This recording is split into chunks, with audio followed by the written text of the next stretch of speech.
In this video, we will learn how to use the pagination element. We start from a project that contains a load from database that brings Aptugo Mascots and a loop that allows me to show their possible names.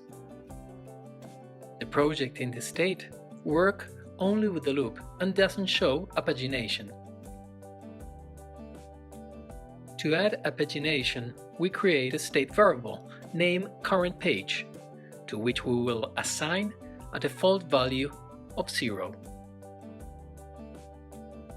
We then modify our source variable inside the loop using the slice method, passing as the first parameter of our currentPage variable, multiplied by the number of elements we wish to display per page. As a second parameter, we include currentPage once again, multiplied by the same number, and then also adding it.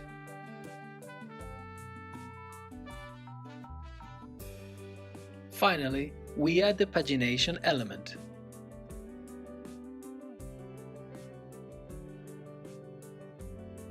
In the Pages Count field, we enter the total number of items to display it divided by the number of items to display per page, and we do it within the Math.ceil function to round up the value of the nearest whole number.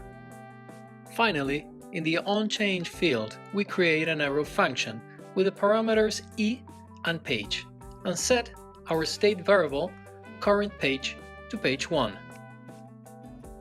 After doing all this, we see in the browser how the pagination was created correctly.